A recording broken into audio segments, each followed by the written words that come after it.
जो भी है और उसको कोई बीमारी नहीं। ऐसे बहुत से हैं, ये नहीं कि सब बीमारी आती है। सोचो ऐसे भी लोग हैं जो बिल्कुल स्वस्थ हैं। ये तो बढ़िया लोग होते हैं, क्योंकि जैसे ही वो पार हो जाते हैं, जैसे ही उनको कुंडलिनी का आशीर्वाद मिल जाता है, ऐसे ही उनकी प्रगति ज्यादा जोरों में होती है और उसके बाद उनको कोई भी बीमारी नहीं होती। हमारे यहाँ बहुत से लोग ऐसे हैं कि वो कहते कि पहले हमें जुकाम भी होता था तो डॉक्टर के पास जाते थे, अब किसी को अगर कैंसर हो जाए तो हम उसके पास जाते हैं।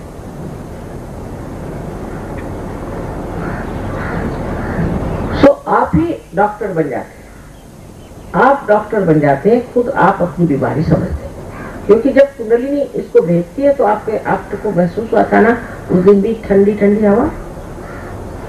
और ये सारे 5, 6 और 7 चक्र हैं, ये भी 5, 6 और 7 चक्र।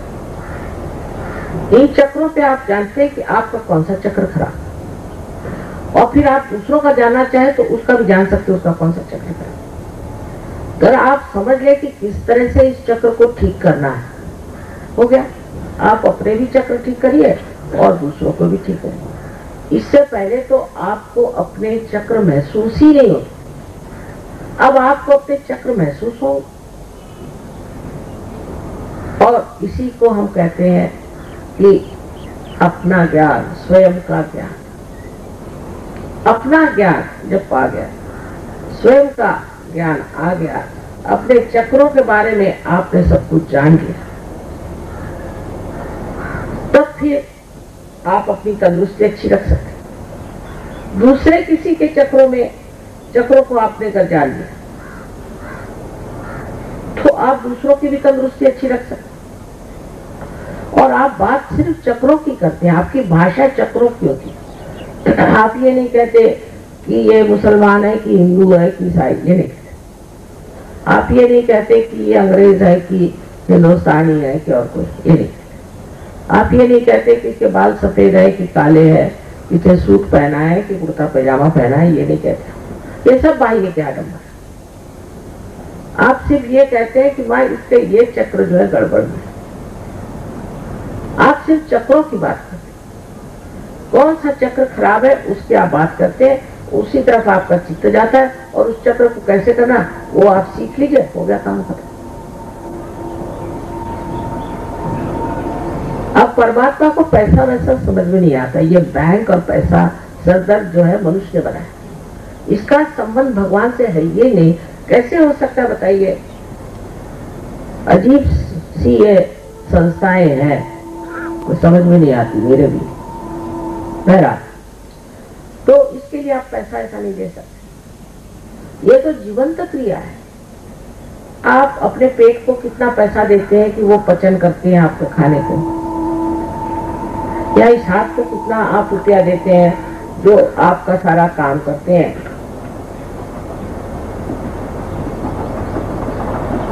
इसी प्रकार आप किसी को भी, जो आदमी कहेगा कि इसके लिए पैसा लगता है, समझ लीजिए कि इससे बढ़ के पाखंडी कोई। एक तो भगवान का काम करते हैं और ऊपर से पैसा लेते हैं।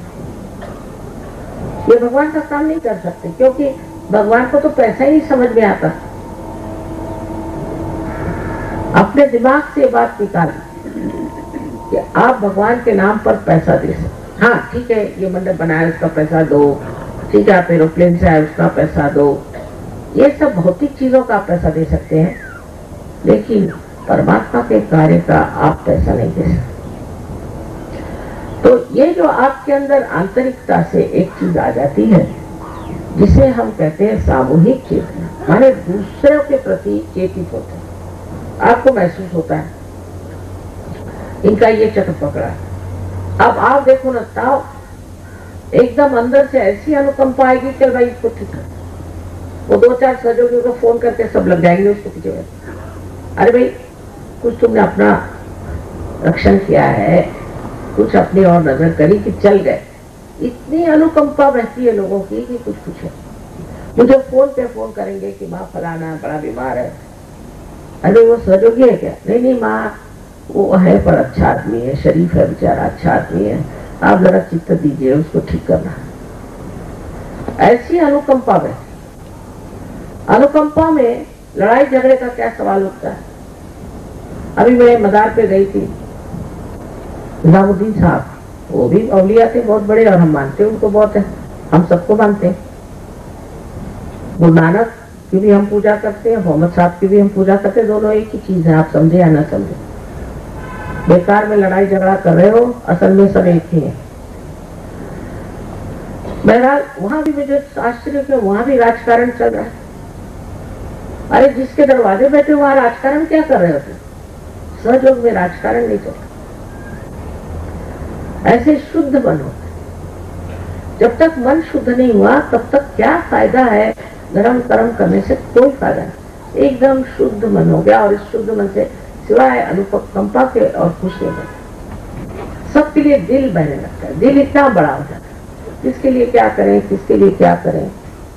अब आप ये सोचें, यहाँ इतने अंग्रेज बैठे, ये अंग्रेज एक जमाने में इनके बाप दादे ये तो नहीं यहाँ राज करते थे, काफी दुष्टता करेंगे। आज जब ये अंग्रेज आते हैं आपके बंबई में या दिल्ली के एयरपोर्ट पर, तो आपके जमीन को चूमते हैं, नमस्कार करते हैं, कहते हैं ये योग भूमि है। ये इन्होंने जाना क्योंकि इनके पास वो सूक्ष्म ज्ञान है पहचानने का कि ये कौन है। अब पूछे कि ये निजामुद्दीन साहब वाकई में औलिया थे कि नहीं, एक सवाल पूछेगा, फौरन हाथ में वाइब्रेशन शुरू है। नानक साहब आदि गुरु थे कि नहीं, पूछिए, देखिए ऐसे हाथ करके पूछिए कोई सा भी सवाल। परमात्मा है कि नहीं, पूछिए। जो सच्ची बात होगी वो आपको वाइब्रेशन, जो भी झूठ बात होगी तो गर्मी देगी, और कुछ कुछ में तो थोड़ा सा डिस्टर्बिंग भी हो जाए। तो एक तो आपसे सामूहिक चेतना जागृत हो जाती है, उसके कारण आपके अंदर जो अनुकंपा है वो बहने लगता है। क्या करें क्या न करें, किसके लिए दौड़े, किसके लिए करें, यही भावना आती। झगड़ा वगड़ा करने का समय कहाँ है, यहाँ तो सबको ठीक ही करने के पीछे लोग लगे हुए हैं।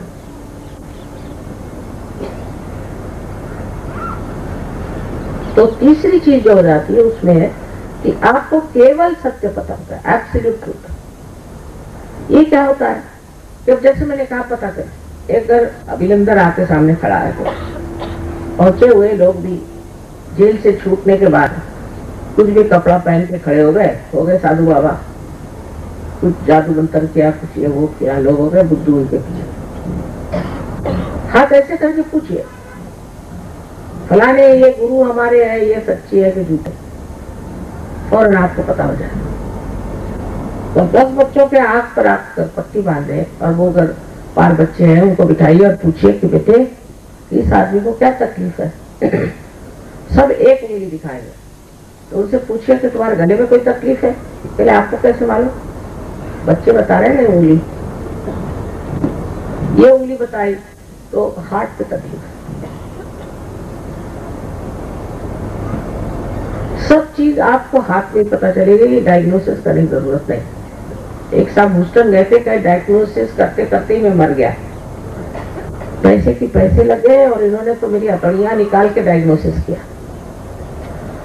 यहाँ बाहर ही से आप डायग्नोसिस कर लेंगे किसकी क्या तकलीफ है, क्या शिकायत, और घबराने कोई बात नहीं, क्योंकि ये ठीक सब हो सकता। शारीरिक ही नहीं, मानसिक, बौद्धिक, और सबसे बड़ी है आध्यात्मिक। गलत गलत गुरुओं के यहाँ पे, हमारे तलवार साहब को पूछिए, वो बताएंगे आपको किससे गुरुओं को कैसे चक्करों में डाल दिया।